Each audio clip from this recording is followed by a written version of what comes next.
지방에 이르러 제자들에게 물어 이르시되 사람들이 인자를 누구라 하느냐. 이르되 그들은 세례요한, 너는 엘리야, 어떤 이는 에리미야나 선지자 중에 하나라 하나이다. 이르시되 너희는 나를 누구라 하느냐. 시몬 베드로가 대답하여 이르되 주는 그리스도요 살아계신 하나님의 아들이시다. 예수께서 대답하여 이르시되 바요나 시몬아 네가 복이 있도다. 이를 내게 알게 한 이는 혈육이 아니요 하늘에 계신 내 아버지이시니라. 또 내가 내게 이르노니 너는 베드로라. 내가 이 반석 위에 내 교회를 세우리니 후에 권세가 이기지 못하리라. 내가 천국 열쇠를 내게 주리니 네가 땅에서 무엇이든지 매면 하늘에서도 매일 것이요 네가 땅에서 무엇이든지 풀면 하늘에서도 풀리리라 하시고 이에 제자들에게 경고하사 자기가 그리스도인 것을 아무에게도 이기지 말라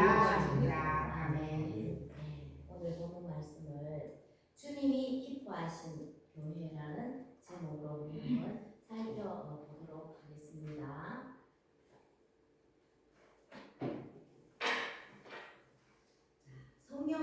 성경은 예수님이 그리스도시라고 메시아시라고 즉 구세주시라고 말씀합니다. 그런데 그 당시 많은 사람들은 예수님이 메시아가 될 수 있는 조건을 충족시키지 못하고 모자란다고 생각을 했습니다. 자신들이 가지고 있는 그 메시아의 그 조건에 미치지 못한다고 여겼던 것입니다. 그러나 그것은 예수님을 몰랐기 때문입니다. 오늘 예수님이 누구이신가를 살펴보면서 주님이 기뻐하시는 교회가 어떤 교회인가 함께 은혜를 나눠보도록 하겠습니다. 자, 오늘 본문 말씀 13절로 16절 말씀은 예수님께서 3년 동안의 사역을 마무리하시는 시점에서 일어난 사건입니다. 13절로 16절까지의 말씀은 이스라엘 북쪽에 위치한 갈릴리에서 주로 사역하시며 예수님은 오늘 이 사건 후에 변화산 사건을 정점하여서 예루살렘을 향한 십자가의 길을 걸어가시게 됩니다. 누구든지 인생의 마지막 시점은 아주 중요한 시기입니다. 우리 인생의 마지막 시점은 아주 중요한 시기입니다. 그래서 예수님은 자신의 그 얼마 남지 않은 이 땅에서의 삶을 아시고 제자들과 함께 어디로 가느냐? 빌립보 가이사라 지방으로 가십니다. 오늘 본문을 이해하기 위해서는 이 지역에 대해 아는 것이 필요합니다. 빌립보 가이사라가 어떤 곳인지 아는 것이 필요합니다. 자세히 한번 들어보세요. 왜 예수님이 일부러 예루살렘의 반대 방향인 북쪽의 이곳으로 오셨는지를 생각해 보아야 합니다. 남쪽에는 사해가 있고 유대 지방이 있습니다. 북쪽에 갈릴리 호수를 중심으로 갈릴리 지방이 있는데 갈릴리에서 남쪽 유대를 가시지 않으시고 북쪽으로 가신 뜻을 알아야 합니다. 남쪽에 있는 예루살렘으로 가시지 않고 북쪽에 있는 갈릴리 쪽으로 가신 뜻을 알아야 합니다. 누가? 예수님이. 성경에는 가이사라는 곳이 있고 빌립보도 있습니다. 가이사라라는 곳은 중부 해안가에 위치한 도시로서 로마의 그 유대 총독 관저가 있던 도시였습니다. 역사적으로는 많은 건물들이 사라졌다, 세워졌다 한 도시입니다. 빌립보서와 관련된 빌립보는 마게도나 그리스 북부에 위치한 유럽의 첫 도시입니다. 아시아에서 유럽으로 넘어가서 첫 번으로 만나는 주요 도시는 바울이 가서 교회를 세운 곳입니다. 빌립보가. 그런데 오늘 본문에서 나오는 이 빌립보 가이사라는 그곳들과 전혀 다른 지역입니다. 빌립보 가이사라는 이스라엘의 가장 북쪽에 헐몬산 기슭에 위치한 곳입니다. 예수님이 태어나실 때에 왕이었던 헤롯 대왕에게 아들이 여럿이 있었는데 그 중에 하나인 막내, 하나인 아들이 헤롯 빌립입니다. 그가 그곳 도시를 만들고 헤롯 대왕이 빌립보 가이사라는 도시를 만들고 로마 황제의 칭호 그 가이사를 가이샤라로 하고 자기 이름을 집어 넣어서 가이샤라 빌립보라고 이름을 지었습니다. 누가? 헤롯 대왕. 빌립이라는 이름은 그 위대한 알렉산더 대왕의 아버지의 이름이기도 합니다. 당시 로마 제국에는 황제의 이름을 붙인 도시가 많이 있었습니다. 많이 있었지만 황제의 이름을 아무데나 또 아무렇게나 붙일 수는 없었습니다.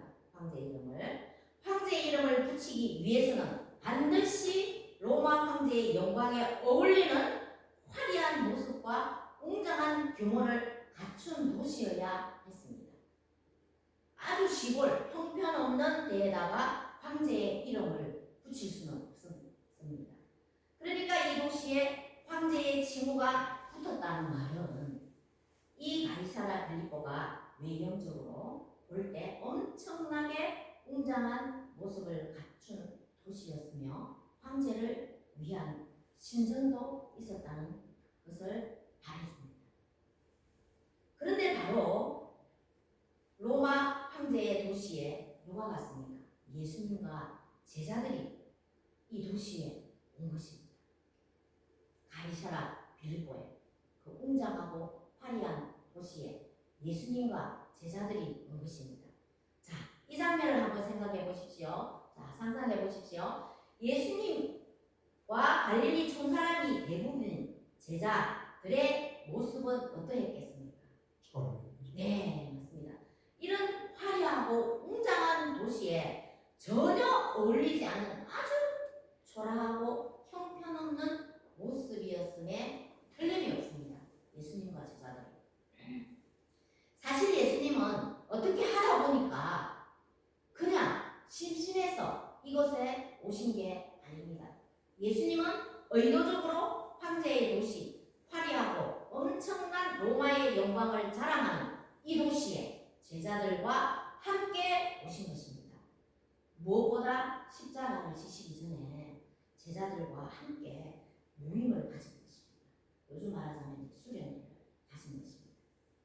제자로서 마지막 단계로 모임을 통해 수련회를 통해서 뭔가를 가르쳐 주시기를 원하셨습니다. 예수님이 제자들에게 이곳에 모인 것은 예수님이 어떤 질문을 하시는가 보면은 그 의도를 알 수가 있습니다. 예수님이 제자들에게 어떤 질문을 하는가에 의해서 그 의도를 알 수가 있습니다. 우리 13절에 사람들아 인자를 누구라 하느냐 이 질문에 제자들이 대답을 합니다. 사람들이 인자 나를 어떻게 생각하느냐라고 제자에게 묻습니다. 그랬더니 이르되 더러는 세례 요한, 더러는 엘리야, 어떤 이는 예레미야 선지자 중에 하나이다라고 합니다. 자, 사람들은 예수님을 세례 요한, 엘리야, 예레미야 또는 선지자 중에 하나라고 생각하고 있다는 것입니다. 사람들. 여기서 사람들이 언급한 이들의 공통점은 하나님의 선지자입니다. 그러니까 예수님을 선지자로 알았습니다. 그동안 예수님이 하신 일들과 가르친 말씀의 내용을 보면 분명히 하나님이 보내신 분이 틀림없다는 생각은 했는데 선지자라고 생각했지 메시아 자기들의 구원자라고는 생각하지 않았다는 것입니다. 자기 민족이 그토록 기다리던 메시아라고 생각하지 않았습니다. 늘 가난한 자들과 함께 하시고 죄인들과 어울려 지냈던 예수가 메시아, 그리스도, 구원자라는 것을 알 수가 없었던 것입니다. 메시아라면 좀 뛰어나고 화려한 영광이 있어야 하지라고 생각을 했습니다. 그런데 예수님을 보면 특히 이 가이사라 빌립보에 도착한 그분의 모습, 예수님과 제자들의 모습은 사람들이 생각했던 그 메시아와의 모습과는 완전히 거리가 먼 모습이었습니다. 예수님의 모습이. 그런데 예수님의 의도는 사람들이 어떻게 생각하는가만 겪고 끝내는 그것이 아닙니다. 그 다음이 핵심입니다. 사람들이 나를 인자를 누구라고 생각하느냐라고 제자들에게 물었더니 제자들이 이 예수님을 보고 세례요한 또 누구였습니까? 엘리야, 예레미야, 선지자 중에 한 사람이라고 했습니다. 제자들에게 물었더니 제자들이 그렇게 대답을 했습니다.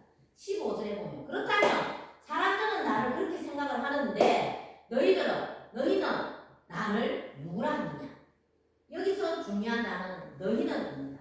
제자들 너희는 나를 누구라고 생각하느냐입니다. 이것이 핵심입니다. 대답할 수 있어야 됩니다. 제자들은 너는 나를 누구라고 생각하느냐라고 물으실 때 예수님은 누구입니까? 메시아입니다. 예, 그리스도입니다. 구원자입니다. 라고 제자들도 대답해야 되고 예수님을 믿는 저희들도 그렇게 대답을 해야 됩니다. 너는 나를 누구나 라고 하느냐고 말씀하시면 우리도 예수님을 메시아, 구원자, 하나님이다. 이렇게 대답을 해야 됩니다. 자, 너희는 나를 누구라고 하느냐고 묻는 것은 너희는 사람들과 똑같은 생각을 하고 있느냐 나를 보고 제자들을 보고 예수님 너희는 사람들과 똑같은 생각을 하고 있느냐라고 질문합니다.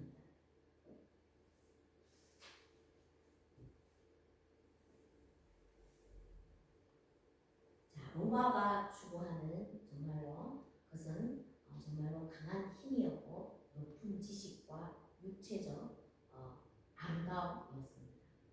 근육질 남자의 조각상을 세워놓고 또 여인의 조각상들이 세워있는 곳입니다. 가이사라 빌립보가.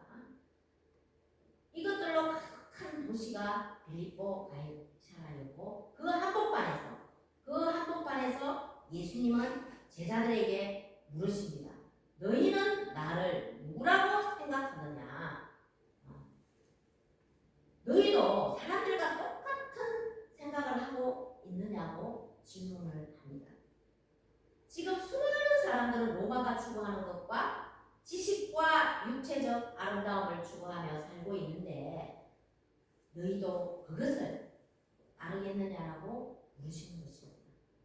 여러 화려하고 웅장한 것들로 가득 찬 이 황제의 도시에서 너희는 정말로 나를 누구라고 생각해서 따르고 있는 것이냐라고 이렇게 묻고 있습니다. 그때 베드로는 제자들을 대표하여 아주 유명한 신앙 고백을 합니다. 우리 잘 알고 계실 줄로 믿습니다. 15절 말씀에 보면 시몬 베드로가 대답하여 이르되 주는 그리스도시요 살아 계신 하나님의 아들이시니이다. 여기서 베드로는 예수님을 누구라고? 그리스도라고, 메시아라고, 구원자라고 고백을 합니다. 지금 온 세계를 힘으로 정복하고 화려함으로 다스리며 백성들에게 풍성함을 준다고 약속하는 로마 황제가 가이사가 구원자가 아니라 예수님이 구원자이시라는 것을 이 가이사라 도시의 한복판에서 베드로가 고백한 것입니다. 베드로가 어떻게 고백했습니까? 물으니까 예수님이 주는 그리스도시요 살아계신 하나님의 아들입니다 라고 고백을 했습니다. 화려한 도시 한복판에서 이제 예수님이 원하셨던 것이 분명하게 드러납니다. 이 세상을 다스리는 황제의 도시에서 이 세상을 다스리는 주인이 진짜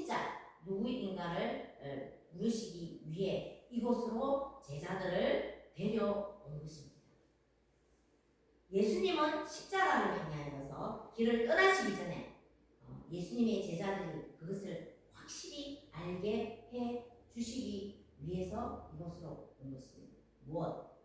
주는 그리스도시요 살아계신 하나님의 아들이라는 것을 고백할 수 있도록 해주기 위해서 확실히 예수님을 알게 해 주시기 위해서 이 화려하고 웅장한 이 도시 한복판에 제자들을 데리고 온 것입니다. 너희는 나를 누구라고 하느냐고 물으실 때에 베드로는 예수님을 그리스도시요 하나님의 아들로 고백함으로 황제의 길을 따르는 것이 아니라 세상의 길을 따르는 것이 아니라 주님의 길을 따르겠다는 고백을 한 것입니다.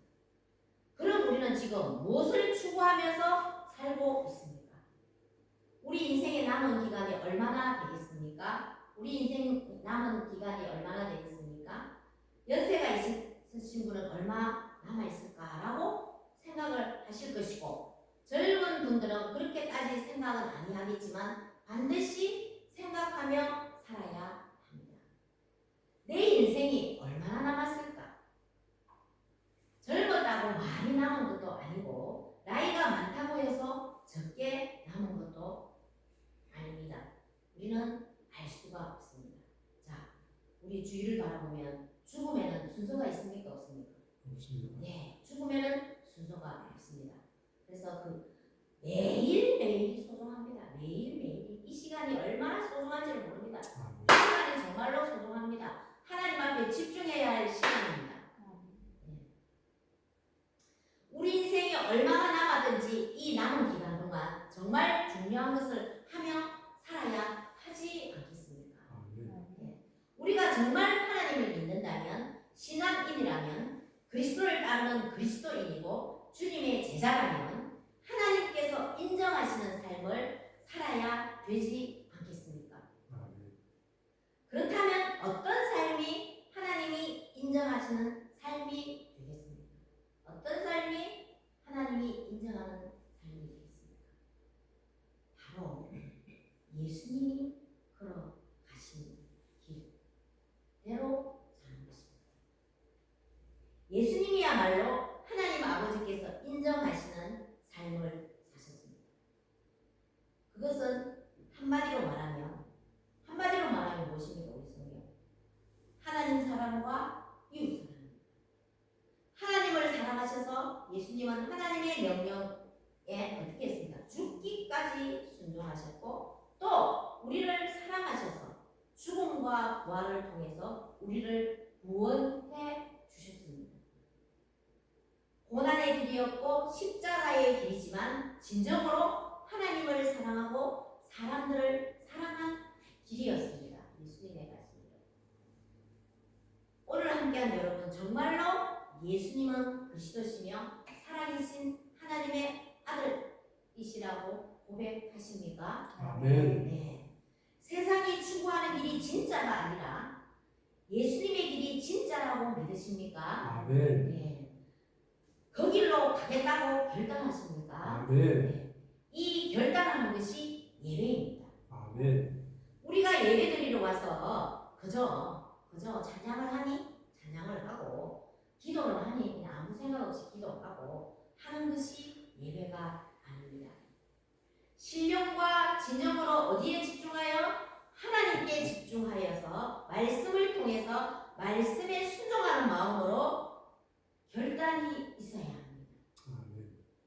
예배드림이 끝나고 이 자리를 나갈 때는 내가 세상의 길로 가는 것이 아니라 진실로 하나님의 말씀에 순종하여 누구의 길로? 예수님의 길로 가겠습니다 라고 결단하면서 일어서는 것이 예배입니다. 아멘. 우리는 매주 예배드립니다. 그죠? 우리는 매주 예배드립니다. 매주 예배드릴 때마다 또 집에서 큐티와 기도로 개인 예배를 드릴 때마다 이 질문에 대답을 해야 합니다. 너는 나를 누구라 하느냐? 살아계신 하나님, 나를 구원하신 하나님입니다. 나는 예수님이 걸어가신 길을 걸어가겠습니다 라고 고백하고 결단함으로 살아야 될 줄로 믿습니다. 아멘. 예수님을 믿는 하나님의 자녀는. 자, 그리고 오늘 17절로 20절 말씀. 주님이 세우시는 주님의 교회에 대해서 말씀을 합니다. 황제의 것으로 가득한 곳에서 예수님을 신뢰하는 고백을 한 이 베드로의 고백에 대해서 예수님은 기뻐하시면서 베드로를 칭찬해 주십니다. 너는 나를 뭐라 하느냐? 라고 제자들에게 물었을 때 많은 제자들을 대표해서 베드로가 고백을 하죠. 주는 그리스도시요 살아계신 하나님의 아들이십니다. 라고 고백을 하니까 주님이 기뻐하시면서 이 베드로를 칭찬하시는 것입니다. 자, 그 칭찬하시는 말씀이 17절 말씀이세요. 바요나 시몬아, 네가 복이 있도다. 이를 내게 알게 한 이는 혈육이 아니요 하늘에 계신 내 아버지시니라. 자, 여기서 바는 아들이라는 뜻입니다. 바요나의 바는 아들이라는 뜻이고요. 요나는 이름입니다. 히브리어로 요나이고요. 헬라어로는 요한입니다. 자, 우리 요한복음 21장에서 예수님이 베드로에게 요한의 아들 시모나라고 하시는데 이 요나와 요한은 같은 이름입니다. 우리 찬양이 이제 요한의 아들 시모나, 바요나, 바는 아들이라는 뜻입니다. 요나는 이름입니다. 그죠? 자, 베드로는 자기 생각으로 이런 고백을 하는 것은 불가능한데 하나님이 도와주셔서 이런 고백을 하게 되었다는 말씀입니다. 그리고 결정적으로 이렇게 말씀하십니다. 우리 18절, 19절 말씀을 함께 읽어보겠습니다. 시작. 또 내가 내게 이르노니 너는 베드로라. 내가 이 반석 위에 내 교회를 세우리니 엄부의 권세가 이기지 못하리라. 내가 천국 열쇠를 내게 주리니 내가 땅에서 무엇이든지 매면 하늘에서 매일 것이요 내가 땅에서 무엇이든지 풀면 하늘에서도 풀리리라. 아멘. 네, 이 말씀을 몇 가지로 생각해 보아야 할 것들이 있습니다. 자, 첫 번째로 너는 베드로라. 내가 이 반석 위에 내 교회를 세우리니. 교회는 주님이 세우신다. 아멘.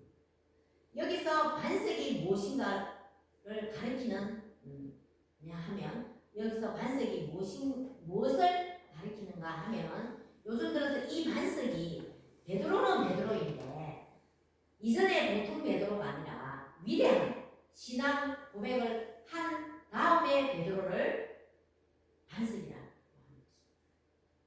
어쨌든 분명한 것은 이 반석이 단순한 베드로를 의미하는 것은 아니라는 것입니다. 처음에 베드로를 반석이라는 것이 아니라 이 베드로가 예수님의 물음에 대답을 했습니다. 믿음으로 고백한 베드로를 반석이라고 했는데 반석이 베드로라는 것은 아닙니다. 예수님을 향해 그리스도시며 살아계신 하나님의 아들이라고 고백한 그 믿음, 그렇게 고백하는 사람이 반석이고 그 위에 주님은 당신의 교회를 세우겠다고 말씀하십니다.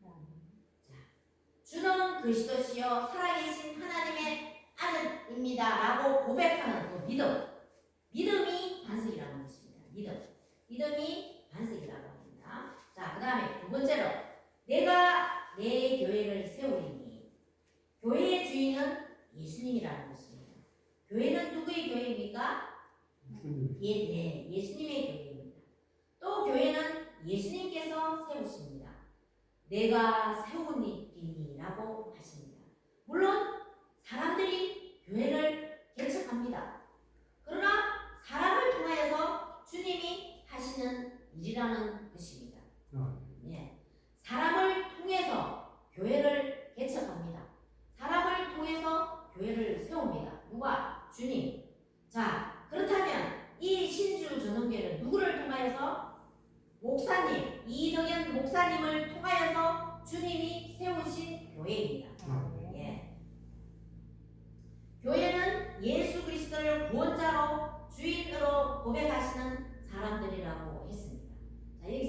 김동규 성도님이 저희들 저와 함께 이렇게 공부를 하는데 이제 기도에 대한 이게 거의 이제 마지막 시점에 와서 제가 지난주에 성도님 기도하십니까? 이랬더니 기도를 안 하신대요. 그래서 그리고 말았어요. 그런데 이번 주일날 성도님 기도하셨습니까? 또 이렇게 여쭤봤어요. 여쭤봤더니 기도하셨다고 하더라고요. 무엇을 기도했습니까? 이렇게 여쭤봤더니 음식을 드시고 난 이후에 소화 잘 되게 해달라고 기도했습니다. 누구 이름으로 했습니까? 이랬더니 예수님의 이름으로 기도했습니다. 자, 그렇다면 제가 한번 여쭤볼게요. 우리 교회 중에 기도해주고 싶은 사람이 있습니까? 하니까 있다고 하더라고요. 그게 누굽니까? 이렇게 여쭤봤더니 이 목사님이라고 하더라고요. 담임 목사님, 이덕영 목사님을 위해서 기도하고 싶다고 하더라고요. 그럼 어떻게 기도하고 싶습니까? 이랬더니 이 목사님이 이렇게 성도들이 많이 이렇게 발전되는 이렇게 됐으면 좋겠다고 이번 주에 그 기도를 하시겠다고 저와 약속을 했습니다. 그리고 다음 주일날 이제 마지막 이제 공부를 하고 마칩니다. 일단은 네, 그렇게 말씀을 하셨습니다. 그래서 제가 은혜를 받았습니다. 네. 교회는 예수 그리스도를 구원자로 주인으로 고백하는 사람들이라고 합니다. 한 사람이 예수님께 대해 그렇게 고백할 수 있다는 것은 정말 자기 힘으로 되지는 않습니다. 여러분이 예수님은 구원자이시고 하나님의 아들이십니다 라고 고백할 수 있다면 그것은 내 힘으로 되는 것이 아니라는 말입니다. 놀랍게도 하나님이 역사하셔서 그렇게 고백할 수 있게 된다는 것입니다. 베드로에게 예수님이 말씀하신 것처럼 하늘에 계신 아버지 하나님으로 인해서 되는 신령한 것입니다. 베드로가 고백한 그것이 혈육으로 된 것이 아니라 하늘에 계신 내 아버지께서 그렇게 하라고 했다는 것입니다. 주님께서 교회를 세우십니다. 누구를 통해서? 사람을 통해서 교회를 세우십니다. 그 다음에 세 번째로 다 끝나갑니다. 세 번째로 엄부의 권세가 이기지 못하리라. 교회는 엄부의 권세가 이기지 못한다고 합니다. 엄부는 지옥으로 바꿔도 들리지 않습니다. 자, 이것은 교회의 능력을 보여줍니다. 교회는 사망의 권세, 사탄의 권세가 결코 이길 수 없는 강력한 곳이 교회입니다. 영원한 주님의 길을 가는 사람들과 함께 영원한 주님과 동행하시기 때문에 죽음의 권세는 힘을 쓰지 못하는 곳이 교회입니다. 그런데도 이 시대에 많은 교회들이 어떻게 됩니까? 분쟁과 다툼이 일어나고 있습니다. 분쟁과 다툼이 일어나는 이유는 무엇이겠습니까? 그것은 교회라 하면서도 실제로는 주님의 길이 아니라 세상의 길을 더 중요하게 여기면서 그리로 나아가기 때문입니다. 세상의 길은 이기적인 욕망과 이들을 추구하기 때문에 그런 길을 추구하는 사람들이 함께 모이기 때문에 경쟁할 수밖에 없고 따라서 대적하고 싸울 수밖에 없게 됩니다. 자, 오늘 함께한 성도 여러분, 그래서 우리는 이것을 반드시 기억해야 합니다. 엄부의 권세, 사탄의 권세가 결코 이길 수 없는 곳이 교회입니다. 그런데 그 교회가 바로 우리라는 것입니다. 우리라는 것입니다. 하나님께서 사람을 통해서 교회를 세우십니다. 신주 주는교회를 목사님을 통해서 개척을 해주셨습니다. 그래서 전도를 했습니다. 전도를 해서 한 분 한 분들이 교회에 왔습니다. 이 한 사람 우리 한 사람이 성전입니다. 우리가 교회입니다. 나 한 사람 성전이면서 모인 것이 교회입니다. 교회가 바로 우리라는 것입니다. 우리는 시시한 사람이 아닙니다. 엄청난 존재들입니다. 그러니 세상의 길이 우리 안에 스며들게 되면 그 엄청난 우리가 아주 시시한 존재가 되어버리고 그래서 시시한 것을 가지고 다투게 되고 엄부의 권세에 굴복하게 된다는 것을 기억해야 합니다. 교회에서 서로 반목하고 대적하는 일이 생길 때 그렇게 되는 원인을 보면 대부분 중요한 일이 아니라 시시한 일입니다. 많은 경우에서 자기 자존심 아니면 감정 같은 것들입니다.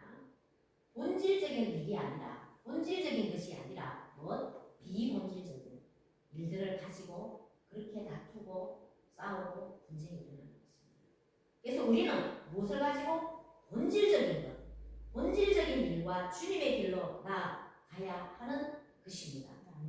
우리 성전은 나 교회는 나 성전은 본질적인 것, 주님의 길로 나아가야 된다는 것입니다.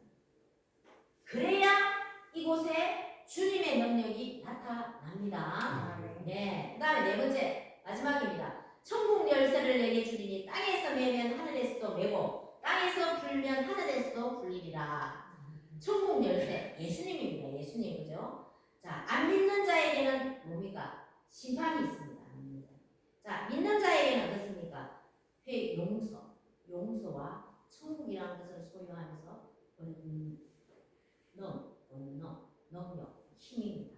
천국 열쇠가 회개의 기도로 말미암아 막힌 담이 풀어집니다. 그래서 교회의 권세를 말씀하십니다. 이것은 한마디로 우리의 기도에 응답해 주신다는 말씀입니다. 예수 그리스도를 믿고 내 마음에 모시고 주님의 영원한 길을 따라 사는 사람들에게 주님께서 응답해 주시는 것입니다. 내 이름으로 구하라고 하셨습니다. 예수님의 이름으로 구하라 하셨고 요한일서에서도 주님의 뜻대로 구하면 응답해 주신다고 말씀했습니다. 이 땅에서 우리가 복음을 전할 때 놀랍게도 다른 사람들이 주님을 믿게 되는 역사가 누구를 통해서? 나를 통해서, 우리를 통해서 일어난다는 것입니다.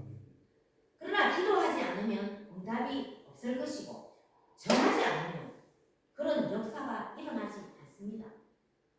주님은 우리를 통하여 이 땅에서 역사하겠다고 말씀하시는 것입니다. 오늘 조금 전에 제가 말씀하신 천국 열쇠를 내게 준다. 땅에서 매면 하늘에서도 매고 땅에서 불면 하늘에서도 불리리라. 기도하면 응답해 주시겠다는 것입니다. 자, 오늘 함께 하신 성도 여러분, 천하를 승하기에 얻은 사람이라도 하나님이 없다면 그런 사람은 실제로 아무것도 가진 것이 없는 사람입니다. 로마 황제들이 그렇습니다. 반대로 아무것도 가진 것 없고 보잘것없는 사람이라도 주님을 붙들고 주님과 함께하면 그 사람은 모든 것을 다 가진 사람입니다. 사도 바울이 그것을 너무나 잘 보여주었습니다. 그죠? 이미 영원한 생명을 소유하고 있기 때문입니다. 실제로 황제들은 어떻습니까? 황제들은 다 사라졌습니다. 황제들은 다 사라졌지만 예수님은 지금도 우리와 함께 하시며 또 그 주님의 그 복음은 어떻습니까? 지금도 계속 나를 통하여 우리를 통하여 교회를 통하여 전해지고 있습니다. 사랑하는 성도님, 우리는 지금 무엇을 얻기 위해서 애쓰며 살아가고 있습니까? 주님께서 내가 네게 무엇을 주기를 원하느냐고 하실 때 뭐라고 대답하시겠습니까? 우리를 향해 내가 너희 교회를 위해서 무엇을 해 주기를 원하느냐 하신다면 뭐라고 대답하시겠습니까? 오직 주님만을 원합니다. 하나님을 사랑하고 이웃을 사랑하는데 죽기까지 하여서 예수님의 길을 가겠습니다. 주님의 길을 걸어가기를 원합니다. 라고 대답하면서 세상의 길이 아니라 주님이 원하시는 길을 걸어갈 때 우리 주님은 기뻐하실 것입니다. 그리고 교회인 우리에게 이렇게 말씀해 주실 것입니다. 내가 반석위에 내 교회를 세우니 엄부의 권세가 이기지 못할 것이라고 말합니다. 자, 우리 모두가 주님의 길을 걸어갈 때 하나님이 기뻐하시고 하나님의 기쁨이 되며 하나님께서 교회를 바라보시면서 칭찬하실 것입니다. 그런 하나님이 기뻐하시는 성도님 되시기를 주님의 이름으로 축복합니다. 아멘. 하나님